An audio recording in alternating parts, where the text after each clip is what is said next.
दोस्तों, Tiwari एजुटेक YouTube channel में आप लोग का स्वागत है। फ्रेंड्स, आशा करता हूँ आप लोग अच्छे होंगे। तो आज फ्रेंड्स आप लोग के लिए हम ले कर के आए हैं फिजिक्स, केमिस्ट्री और बायो के इम्पॉर्टेंट बहुविकल्पी प्रश्न, जो कि आपके आने वाले एग्जामिनेशन जैसे कि आरआरबी ग्रुप डी और आरआरबी एनटीपीसी सीबीटी 2 के लिए इम्पॉर्टेंट साबित होंगे। ऐसे हम 50 क्वेश्चन लेकर के आए हैं। तो आप लोग चलिए स्टार्ट करते हैं। पहला क्वेश्चन, सीवी रमन को किस विशिष्ट अध्ययन के लिए नोबेल पुरस्कार प्रदान किया गया?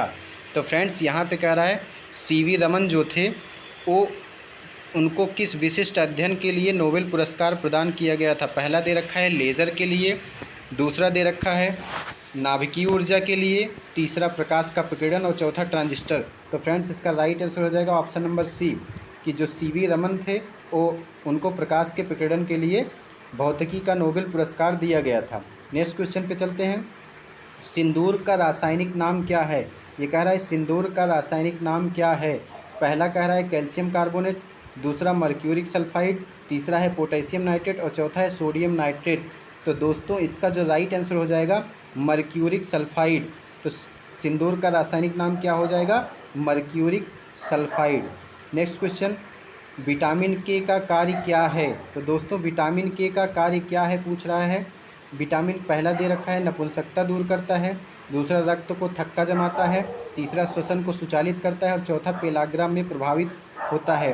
तो दोस्तों जो इसका राइट आंसर हो जाएगा विटामिन के, इस ये क्या करता है? रक्त का थक्का को जमाता है। तो इसलिए ऑप्शन नंबर बी जो हो जाएगा इसका राइट आंसर हो जाएगा। नेक्स्ट क्वेश्चन पे चलते हैं दोस्तों। निम्नलिखित में से कौन सा वायरस द्वारा नहीं होता है?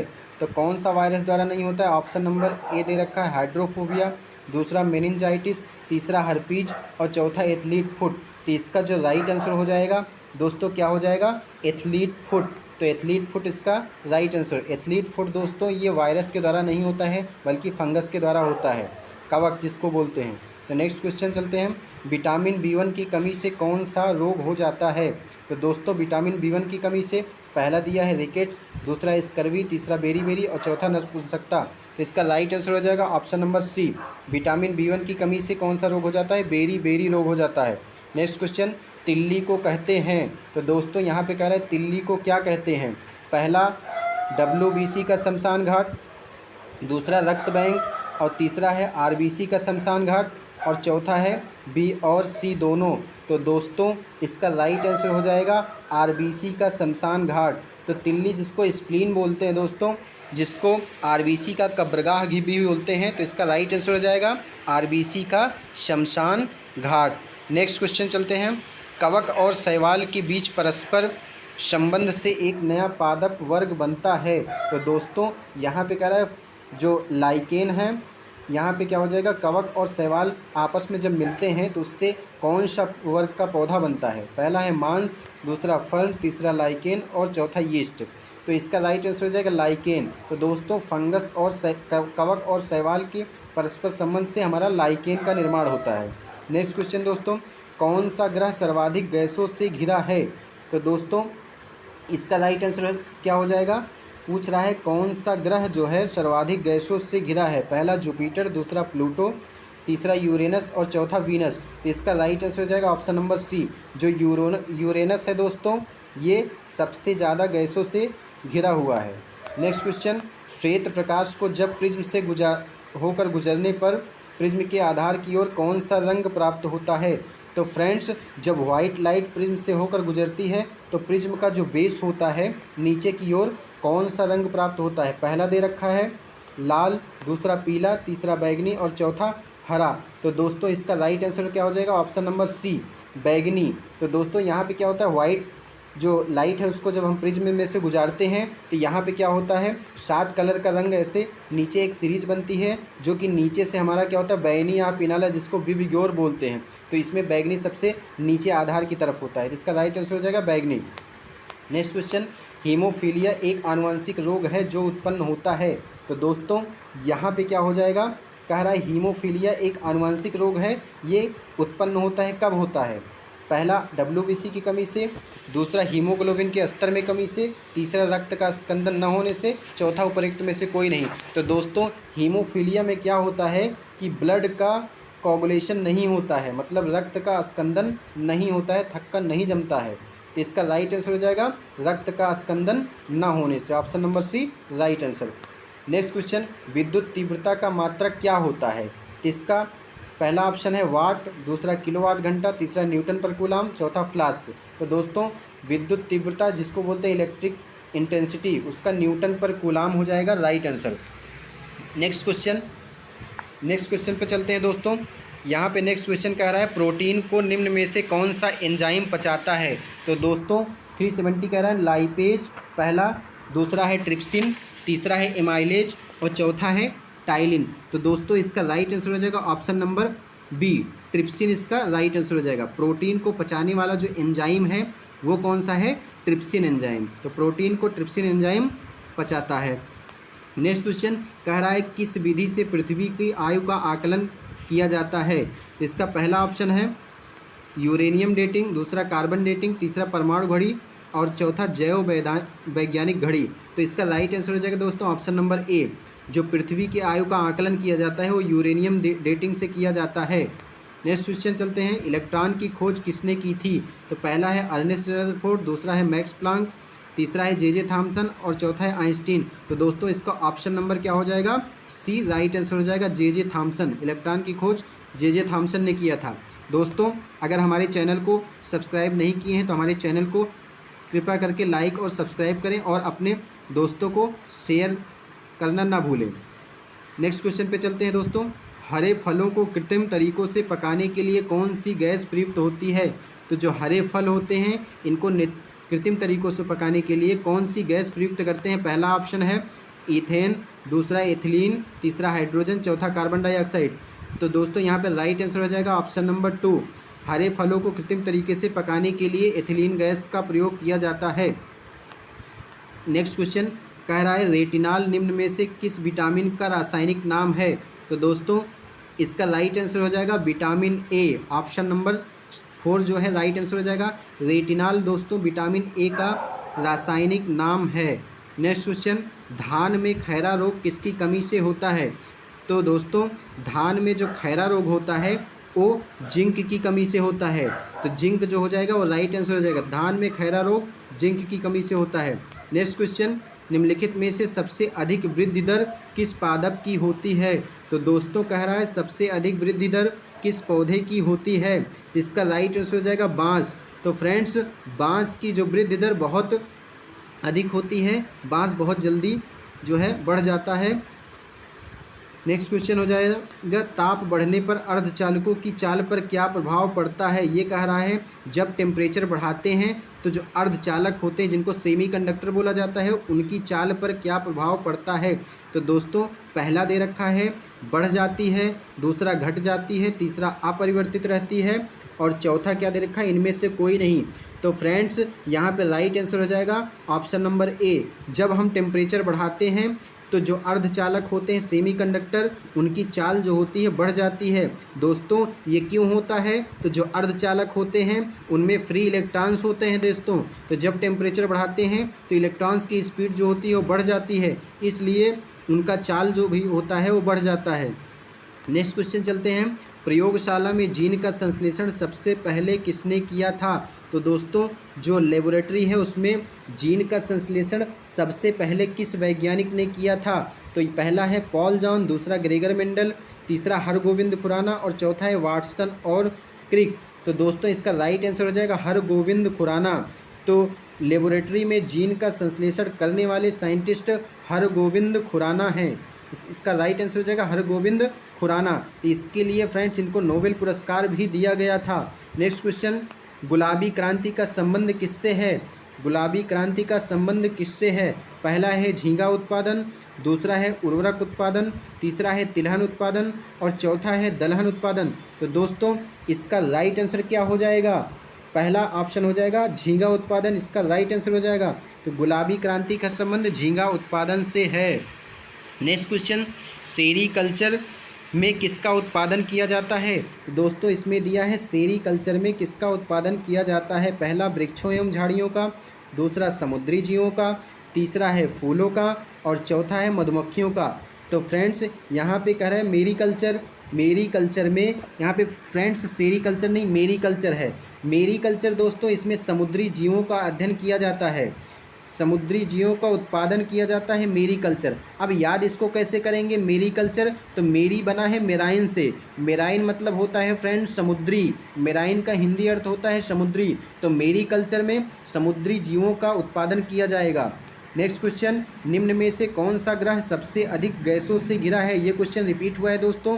तो यहाँ पे क्या रहा है, सबसे अधिक गैसों से घिरा ग्रह जो है वो यूरेनस है। इसका राइट आंसर हो जाएगा ऑप्शन नंबर सी, जो यूरेनस है वो सबसे अधिक गैसों से घिरा हुआ है। फिर नेक्स्ट क्वेश्चन चलते हैं। नेक्स्ट क्वेश्चन कह रहा है टार्च में सेलों को किस समूह में रखा जाता है? तो दोस्तों टार्च में जो सेल होते हैं उनको किस सीरीज समूह में रखा जाता है? पहला समांतर क्रम में जिसको पैरेलल बोलते हैं, दूसरा श्रेणी क्रम में जिसको सीरीज बोलते हैं और तीसरा है मिश्रित समूह मीन्स कंबाइन और चौथा इनमें से कोई नहीं। तो दोस्तों जो टार्च होता है उसमें जो सेल लगाते हैं उनको हम जो है हमेशा श्रेणी क्रम में रखते हैं। तो क्या हो जाएगा सीरीज में। तो option number B right answer हो जाएगा। नेक्स्ट क्वेश्चन कह रहा है टिक्का रोग किस फसल से संबंधित है? तो दोस्तों टिक्का रोग किस फसल से संबंधित है? पहला दे रखा है सरसों, दूसरा धान, तीसरा बाजरा और चौथा मूंगफली। तो दोस्तों इसका राइट आंसर हो जाएगा ऑप्शन नंबर डी मूंगफली। तो जो टिक्का रोग है वो मूंगफली से संबंधित है, मूंगफली में टिक्का रोग लग जाता है। नेक्स्ट क्वेश्चन पे कह रहा है सीने बार किसका अयस्क है? तो दोस्तों जो सीने बार है किसका अयस्क है? पहला कह रहा है एल्युमिनियम का, दूसरा तांबा का, तीसरा सीसा का और चौथा पारा का। तो इसका राइट आंसर हो जाएगा क्या है दोस्तों? पारा, जिसको हाइड्रागेरियम बोलते हैं। एच जी इसका सिंबल होता है, क्या होता है? एच जी, जिसको हाइड्रागेरियम भी बोलते हैं। तो सीने बार किसका? पारे का अयस्क, सीने बार किसका खनिज है? पारे का। नेक्स्ट क्वेश्चन दोस्तों कह रहा है डायनमो किस सिद्धांत पर काम करता है? डायनमो किस सिद्धांत पर काम करता है? पहला है लेंज का नियम, दूसरा वाम हस्त का नियम, तीसरा दक्षिण हस्त का नियम और चौथा है विद्युत चुंबकीय प्रेरण का नियम। तो दोस्तों जो डायनमो है वो ऑप्शन नंबर 4 राइट आंसर हो जाएगा, विद्युत चुंबकीय प्रेरण के सिद्धांत पर काम करता है। अब बात करें डायनमो क्या करता है? तो डायनमो फ्रेंड्स यहाँ पे क्या करता है, मैकेनिकल जो मैकेनिकल एनर्जी होती है उसको क्या करता है, इलेक्ट्रिकल एनर्जी में कन्वर्ट करता है, जो कि हमारा जनरेटर में लगा रहता है। डायनमो कहाँ लगा रहता है? जनरेटर में। ये मैकेनिकल एनर्जी को इलेक्ट्रिकल एनर्जी में कन्वर्ट करता है। नेक्स्ट क्वेश्चन, प्रोटीन को निम्न में से कौन सा एंजाइम पचाता है? तो यहाँ पे कह रहा है प्रोटीन को कौन सा एंजाइम पचाता है? तो फ्रेंड्स इसका राइट आंसर हो जाएगा ट्रिप्सिन, ऑप्शन नंबर बी। तो प्रोटीन को पचाने वाला एंजाइम कौन सा है? Trypsin enzyme. नेक्स्ट पे चलते हैं। कह रहा है बादलों पर किस रसायन का छिड़काव करके कृत्रिम वर्षा कराई जाती है? दोस्तों जो बादल पर किस रसायन का छिड़काव करके कृत्रिम वर्षा कराई जाती है? तो पहला कह रहा है सिल्वर क्लोराइड और दूसरा है पोटेशियम ब्रोमाइड और तीसरा सिल्वर आयोडाइड और चौथा मैग्नीशियम आयोडाइड। तो इसका राइट आंसर हो जाएगा, क्या हो जाएगा फ्रेंड्स? Silver iodide. कृत्रिम जो बादलों पर सिल्वर आयोडाइड का छिड़काव करके कृत्रिम वर्षा कराई जाती है। अगर बात करें सिल्वर आयोडाइड का सिंबल जो होता है तो AgI होता है, AgI सिल्वर आयोडाइड।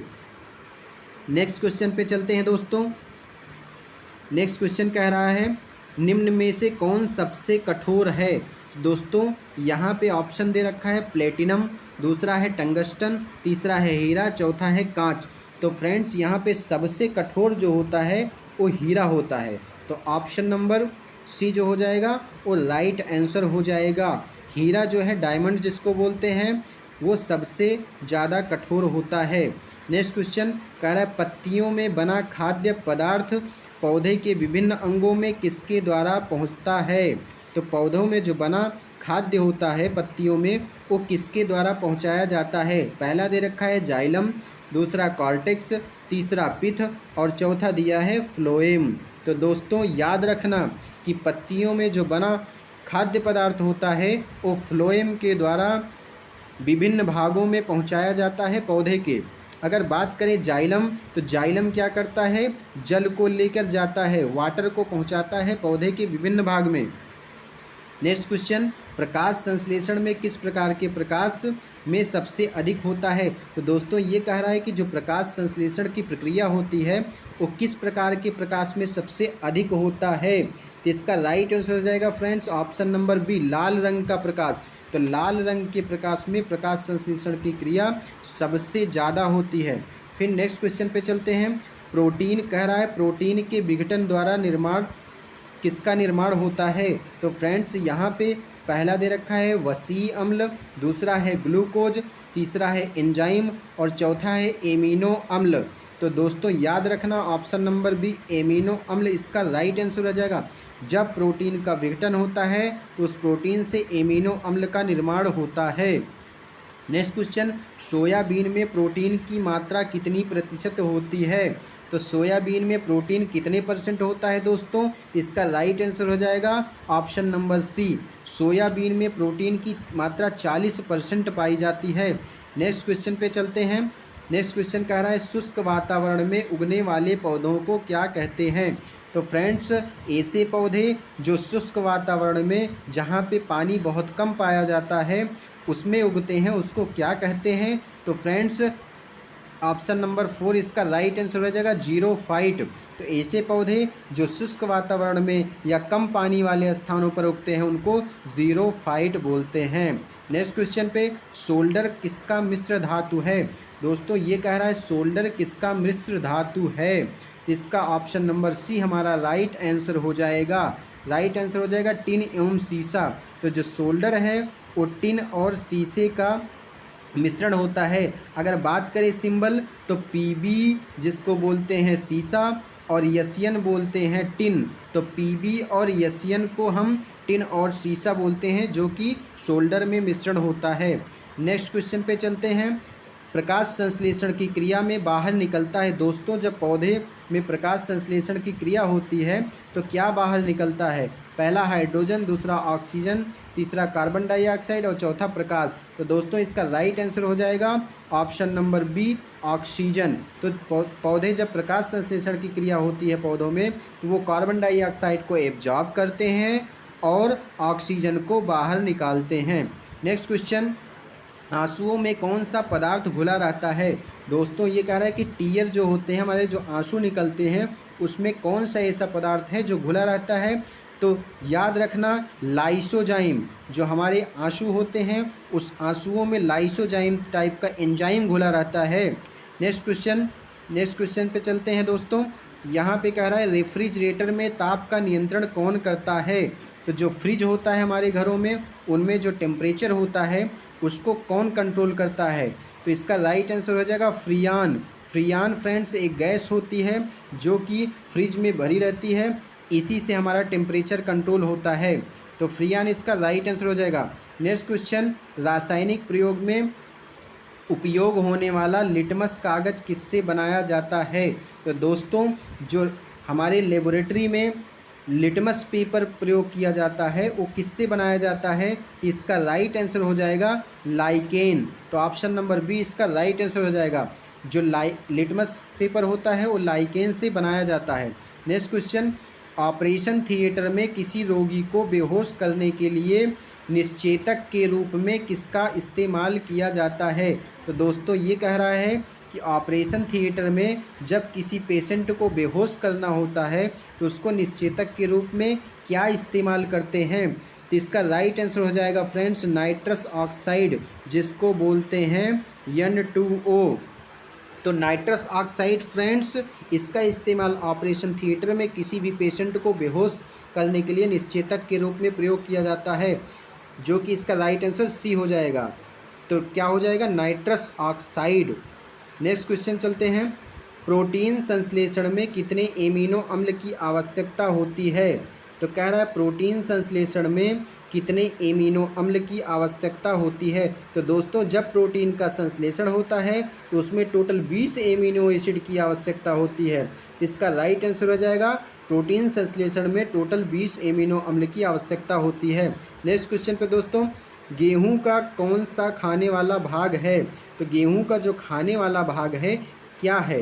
कह रहा है फल भित्ति, भ्रूणपोष, केवल बीज और पूरा फल। तो दोस्तों याद रखना, जो गेहूं का खाया जाने वाला पार्ट होता है वो भ्रूणपोष होता है। तो दोस्तों ये रहे आपके आज टोटल 60 क्वेश्चन, जो कि आने वाले एग्जामिनेशन में बहुत ही इम्पॉर्टेंट साबित होने वाले हैं। तो इसलिए इन क्वेश्चन को बार बार आप लोग वीडियो को देख करके एकदम रट लीजिए, जो आने वाले एनटीपीसी CBT2 और ग्रुप डी के एग्ज़ाम के लिए बहुत ही इम्पॉर्टेंट साबित होने वाले हैं। तो दोस्तों ऐसे ही नेक्स्ट जो दूसरा सेट आएगा उसमें भी 60 क्वेश्चन लेकर के आएंगे। तो उसके लिए आप लोग लगातार हमारे चैनल को विजिट करते रहिए, और अगर हमारे चैनल को सब्सक्राइब नहीं किए हैं तो चैनल को सब्सक्राइब और लाइक ज़रूर कीजिए। तब मिलते हैं नेक्स्ट वीडियो में फ्रेंड्स। तब तक के लिए आप अपना और अपने परिवार का ख्याल रखिए। धन्यवाद।